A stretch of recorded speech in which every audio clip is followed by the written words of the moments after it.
All right, ladies and gentlemen, how you guys doing? It's Thursday, April the 21st, 2022. Thank you for joining me once again here tonight for another metallic episode of Music of Destruction. Bringing you the very best in metal-related content right here on YouTube on the only metal channel you need. If you missed anything, bring down that menu in the upper right corner. Click on a video, get caught up on everything. All the things you need to get caught up on are up there. I'd really appreciate it. Remember, subscribe, turn on the notification bell for all notifications so you don't miss anything here on the hardest working metal channel and the most brutally honest, upfront, and opinionated. If you like that, great. If you don't, fuck off, watch somebody else. Welcome to Top 15 Thursdays here on the channel. Tonight, I'm excited for another special episode as I keep doing all the different years I've been into metal in my Top 15 albums. So tonight, we're doing my Top 15 metal albums of 1993. We are into the new decade, still in the early 90s here. And for myself, this is one of the absolute best decades in the world of heavy metal. So many great genres were taking shape at this point, especially black metal and death metal. Of course, thrash was already well established. You also had a lot of doom and subgenres of doom and all that stuff coming out. Lots of great stuff to talk about here in the 90s. So let's just get into it. Coming in at number 15, Tool with Undertow, released in 1993 on Zoom Entertainment. This is avant-garde / alt metal. Like I said in my last video with Opiate, this is before Tool had that really strong psychedelic DMT acid edge to them. This still has a little bit more of just a straight up alternative avant-garde metal approach. Still a great album. Here from Tool, got some of the trippiest videos from this time period of this record from Tool, number 15, Tool's Undertow, great album. Coming in at number 14, Japanese black metal legends Psy with their debut Scorn Defeat, released in 1993 on Euronymous' Death Like Silence Productions. This is a legendary Japanese black metal album, very Asian and Oriental influenced black metal here. This is one of the greatest fucking black metal albums of all time, and I will be getting this and reviewing this for you guys here on the channel as well, so keep an eye out for that. Yeah, Psy is an incredible band. I did see them live at Wacken in 2007, and it was mind-blowing. This is one of the greatest black metal bands out of Japan, and Scorn Defeat is a very abrasive, raw, hateful, oriental, like, very atmospheric Japanese black metal album, number 14, Psy with Scorn Defeat. Coming in at number 13, Death with Individual Thought Patterns, released in 1993 on Relativity Records. USA Death Metal. Rest in peace to Mr. Chuck Schuldiner. You were a fucking god. This is when Death would move a little bit away from that gory death metal and go more into progressive death metal territory. Still has some of that darker subject matter, but this is a lot more thought-provoking and a lot more intelligent death metal, especially in the instrumentation and the lyrical departments. The production still got a raw, dirty edge to it, but it's not so gore-oriented, and I really love the way Chuck wanted to evolve his sound and what they were going for rather than being lumped into all that gory death metal of the 90s. Chuck was like, no, we're going to do something fucking different, and the resulting efforts were absolutely brilliant, especially with Individual Thought Patterns. This is a fucking killer record. Number 13, Death, Individual Thought Patterns. Rest in peace, Chuck. We miss you. Coming in at number 12, USA thrash metal legend Cynic with Focus, released in 1993 on Roadrunner Records. This is a very, very overlooked album. I think Cynic is one of the best thrash metal bands of the 90s, though they did change up their sound later on. This is an incredible 1993 release for me. I love the lyrical themes of this. I love the instrumentation, the drive, and the power and the triumph of this album from Cynic is very hard to overlook. If you're a fan of USA thrash metal, you need to check out Cynic. They're from Florida, and this is just some of the greatest thrash metal that came out at the time. Very overlooked band. Like I said, number 12, Cynic with Focus. Coming in at number 11, USA goth doom metal legends Typo Negative. Rest in peace, Peter Steele. You were a fucking god as well. With Bloody Kisses, released in 1993 on Roadrunner Records. This is my favorite Typo Negative release. This is some of the darkest, depressing goth doom metal of the time period. A lot of atmosphere, a lot of cello, very dark, low-end guitar riffs on this, and dark, low-end atmosphere, of course, from the cello work. And even Peter Steele's voice has so much bass in it. This is a thunderous release from Typo Negative and absolutely incredible. Number 11, Typo Negative with Bloody Kisses. Coming in at number 10, we have Marduk with Those of the Unlight. Released in 1993 on Osmose Productions. This is, of course, Swedish black metal. Now, this was an amazing follow-up to Dark Endless for me. Just an absolute incredible album. one of the best Marduk ever put out, although this is, of course, right around the time when Legion joined the band, or it's before Legion. It's somewhere in here. I don't know exactly which album, but Those of the Unlight is a great straight-up black metal attack of heavy aggression and rawness and evil and darkness, and Marduk, Those of the Unlight, is fucking legendary. Gets number 10.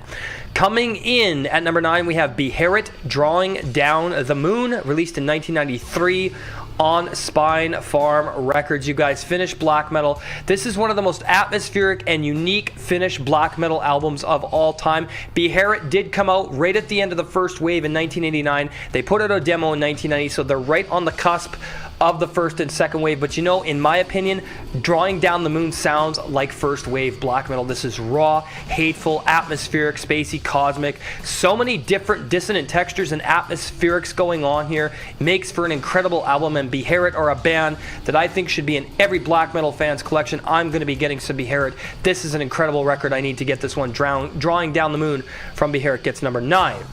Coming in at number 8, an obscure Russian brutal death metal band with Mortem's Amputator, released in 1993 on Morose Records. Mortem is one of those bands I don't hear a lot of people talking about. This is a absolute classic in the brutal death metal genre, Russian brutal death metal of all things, so you can certainly hear that colder atmospheric influence on this, especially in the production. It's so dirty, raw, and putrid, and vile, and gross. This is one of the best albums to come out of Russia of 1993. Mortem's Amputator should be on your list. I'm buying this one. This is an absolute incredible slab of brutal death metal that does have some groove-oriented hooks here and there. It's not just straight-up cacophonic insanity all the time. It does have enough dynamics and variation to keep you interested for the album's 27-minute playthrough. Incredible. Mortem's Amputator gets number 8. Coming in at number 7, we have Unleashed, Across the Open Sea, released in 1993 on Century Media Records. Swedish death metal legends once again making their appearance here on the channel. They always will. They're an incredible band. This is a very atmospheric, cold, slow crawl of an album. It is faster in other places, tempo-wise, but it's a very doomy album here from Unleashed, with a lot of cold atmosphere for death metal as well. It almost approaches black metal in its aesthetics, but of course you got that low-end guitar work here from Unleashed, and I don't know how anybody could not have any of this band's music in their collection. I need to get some. As I said, as a metal freak, it's really hard. I've got so much stuff. I'm going to need rooms and rooms by the time I'm done collecting. But yeah, Unleashed, Across the Open Sea gets number 7. Coming in at number 6, Disembowelment, Transcendence into the Peripheral, released in 1993 on Relapse Record. Australian doom death metal legends. To me, this is the pioneering band of death doom. 100% Disembowelment, Transcendence into the Peripheral. That's who's playing in the background right now. This is a absolute trip into madness, depravity, decay, morbidity, death, and solitude. And this is a very, very powerful, profound, depressing record with a lot of cacophony and a lot of just abysmal cavernous effects, and it's just one of the best death doom metal albums of all fucking time, in my opinion. And if you don't have Disembowelment in your collection, why the hell not? I'm going to be getting it. Transcendence into the Peripheral from Disembowelment gets number 6. Coming in at number 5, USA death metal legends, Morbid Angel with Covenant, released in 1993 on Earache Records. It's Covenant for Morbid Angel. Brutal, fast, aggressive, raw, fucking convicted, powerful, just triumphant. One of the best death metal albums of all time to come out in 1993 was, of course, Covenant from Morbid Angel.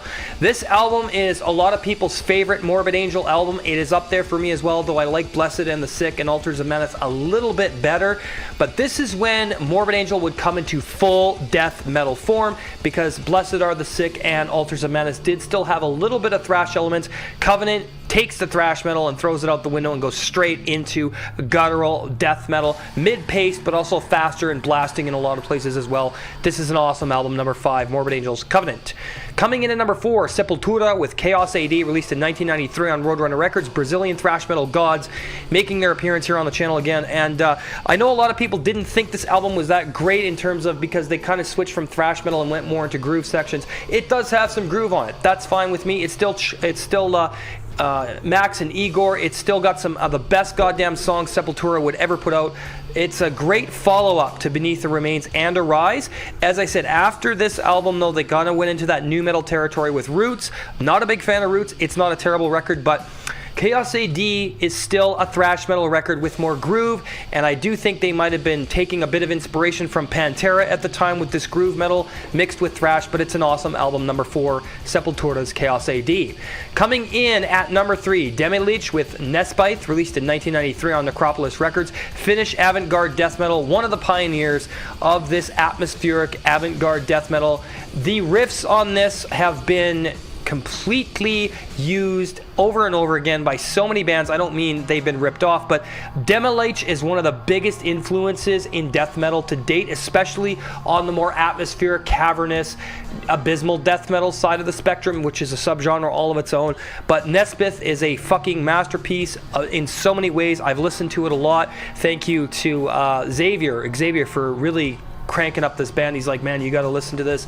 And yeah, this is a fucking incredible release from Demilich, the only full length they've put out, and an album that stands the test of time on its own. Absolutely amazing. Demilich with Nesbith gets number 3. Coming in at number 2, Norwegian black metal legends Darkthrone with Under a Funeral Moon, the most black metal album they ever released. Uncompromising, raw, hateful, misanthropic, cold, bleak, desolate, everything you want in a Darkthrone album. The lyrics, vocals, atmosphere, so abrasive, nobody that doesn't like black metal would want to fucking listen to this. That was the whole point, okay? And Darkthrone have changed a little bit, but they still have these ethics and these creeds intact, though now they're more black, heavy, doom metal or death metal, which is fine. You know, they got a combination going on with their newest stuff, but yeah, Under a Funeral Moon, it's a masterpiece. Get it. Number 2, Darkthrone, Under a Funeral Moon. Coming in at number 1, Norwegian black metal legend Burzum with Detsum and Gangvar, released in 1993 on Simulfane Records. Burzum's Detsum and Gangvar is just an incredible album full of atmosphere, epic storytelling, epic riffs. There are depressing aspects to it as well. This is one of the pioneering albums of depressive black metal, in my opinion. I don't care what anybody says. Burzum did help to shape the fucking genre along with Streed, Wolves in the Throne Room, Forgotten Woods, bands like that. Forgotten Woods, Streed, Bethlehem, Burzum, all those great bands definitely helped to shape what is now affectionately referred to as depressive black metal. This album has a lot of those aspects, though it is very epical in storytelling as well. It's an incredible album. Number 1, Burzum, Detsum and Gangvar gets number 1 for my top 15 metal albums of 1993.